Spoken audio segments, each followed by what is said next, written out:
ഒരിടവേളയ്ക്ക് ശേഷം വീണ്ടും സംഘർഷഭരിതമാകുകയാണ് ദക്ഷിണ കന്നഡ മേഖല. ബജ്രംഗ് ദൾ മുൻ നേതാവ് സുഹാസ് ഷെട്ടിയുടെ കൊലപാതകത്തിൽ പ്രതിഷേധിച്ച് ഹൈന്ദവ സംഘടനകൾ ആഹ്വാനം ചെയ്ത ബന്ദ് പൂർണ്ണമാണ്. നിരവധി ബസ്സുകൾക്ക് നേരെ കല്ലേറുണ്ടായി. കടകമ്പോളങ്ങളെല്ലാം അടഞ്ഞുകിടന്നു. ഇന്നലെ അർദ്ധരാത്രിയിലും ഇന്ന് പുലർച്ചെയുമായി ഉടുപ്പി, ദക്ഷിണ കന്നഡ മേഖലകളിലായി 3 പേർക്ക് വെട്ടേറ്റിട്ടുണ്ട്. ഇവരെല്ലാം ആശുപത്രിയിൽ ചികിത്സയിലാണ്.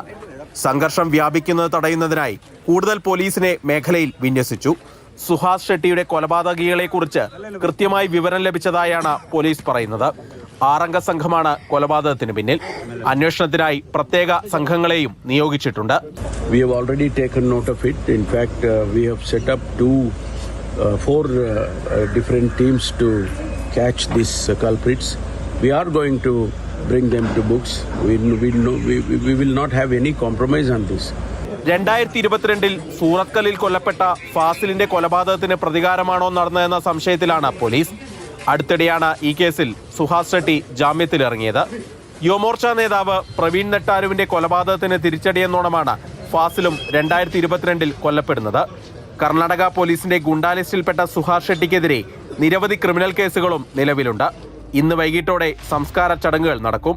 മേഖലയിലുള്ള BJP, RSS നേതാക്കളെല്ലാം മംഗളൂരുവിൽ ക്യാമ്പ് ചെയ്യുന്നുണ്ട്. മാതൃഭൂമി ന്യൂസ്, ബംഗളൂരു.